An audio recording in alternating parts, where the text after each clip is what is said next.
بھائیو بہنوں، حضور صلی اللہ علیہ وسلم کی مبارک زندگی۔ رسول اللہ صلی اللہ علیہ وسلم کی تربیت و پرورش شروع ہی سے اللہ تعالیٰ نے اپنی خاص رحمت سے مخصوص طریقے پر فرمائی تھی۔ بچپن سے ہی انتہائی پاک و صاف زندگی گزاری۔ جس ماحول میں آپ صلی اللہ علیہ وسلم پیدا ہوئے تھے اس میں کفر و شرک اور بت پرستی عام تھی۔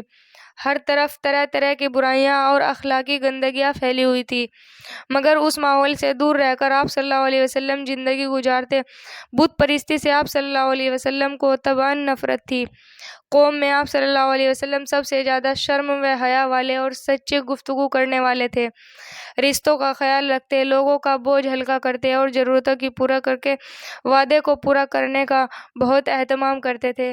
حضرت عبداللہ بن ابی الحمشہ رضی اللہ تعالیٰ عنہ بیان کرتے ہیں کہ نبوت سے پہلے آپ صلی اللہ علیہ وسلم سے ایک معاملے پر میں نے یہ وعدہ کیا کہ پھر آؤں گا، لیکن میں بھول گیا، اور تیسرے دن ادھر آیا تو دیکھا کہ آپ صلی اللہ علیہ وسلم اب تک وہیں انتظار کر رہے ہیں۔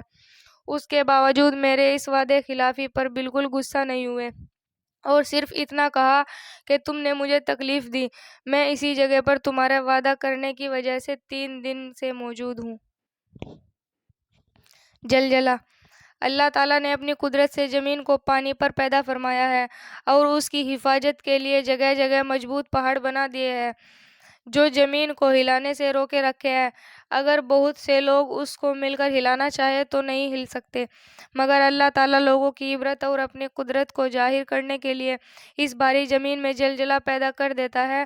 اس سے بھی زیادہ تعجب کی یہ بات ہے کہ زمین کی سطح ایک ہے، مگر اس کے باوجود جہاں اللہ تعالیٰ چاہتا ہے وہیں زلزلہ آتا ہے۔ یہ اللہ تعالیٰ کی زبردست طاقت و قدرت کی نشانی ہے۔ بغیر کسی عذر کے نماز قضا کرنا۔ رسول اللہ صلی اللہ علیہ وسلم نے فرمایا، جو شخص 2 نمازوں کو بغیر کسی عذر کے ایک وقت میں پڑھے وہ کبیرہ گناہوں کے دروازوں میں سے ایک دروازے پر پہنچ گیا۔ 4 چیزیں انبیاء کی سنت ہے۔ رسول اللہ صلی اللہ علیہ وسلم نے فرمایا، 4 چیزیں تمام نبیوں کی سنت ہے: نکاح کرنا، مسواک کرنا، حیا کرنا اور خوشبو کا استعمال کرنا۔ خوش اخلاقی سے پیش آنا۔ رسول اللہ صلی اللہ علیہ وسلم نے فرمایا، اچھے اخلاق خطاؤں کو اس طرح پگھلا دیتے ہیں جس طرح پانی برف کو پگھلا دیتا ہے، اور بدخلقی عمل کو اس طرح خراب کر دیتی ہے جس طرح سرکہ شہد کو خراب کر دیتا ہے۔ مال بڑھانے کے لیے سوال کرنا۔ رسول اللہ صلی اللہ علیہ وسلم نے فرمایا، جو شخص لوگوں سے اس لیے سوال کرتا ہے کہ اپنے مال میں زیادتی کرے وہ جہنم کے انگارے مانگ رہا ہے۔ جس کا دل چاہے تھوڑے مانگ لے یا زیادہ مانگ لے۔ دنیا کا کتنا حصہ فائدہ مند ہے۔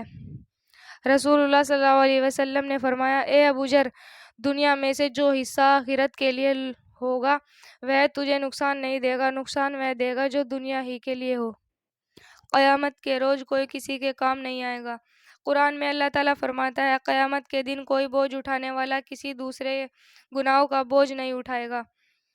اگر کوئی بوجھ سے لدا ہوا گنہگار کسی کو اپنا بوجھ اٹھانے کے لیے بلائے گا تب بھی اس کے بوجھ میں سے کچھ نہ اٹھایا جائے گا، چاہے وہ اس کا رشتہ دار ہی کیوں نہ ہو۔ تربوز کے فوائد۔ رسول اللہ صلی اللہ علیہ وسلم تربوز کو تر کھجور کے ساتھ کھاتے اور فرماتے کہ ہم اس کھجور کی گرمی کو تربوز کی ٹھنڈک کے ذریعے اور تربوز کی ٹھنڈک کو کھجور کی گرمی کے ذریعے ختم کرتے ہیں۔ فائدہ: تربوز گرمی کی شدت کو کم کرتا ہے اور گرمی کی وجہ سے ہونے والے سر درد میں بے حد مفید ہے۔ قرآن کی نصیحت۔ قرآن میں اللہ تعالیٰ فرماتا ہے، تم میں سے ایک جماعت ایسی ہونی چاہیے جو نیکی و بھلائی کی طرف بلائے اور نیک کام کرنے کا حکم کرے اور برائی سے روکو۔ بھائیو بہنوں، ہمارے چینل کو سبسکرائب کریں، ویڈیو کو لائک کریں، شیئر کریں اور ہماری ویڈیو کو ضرور دیکھے گا کیونکہ یہ بہت زیادہ کام آنے والی ہے آپ لوگوں کے۔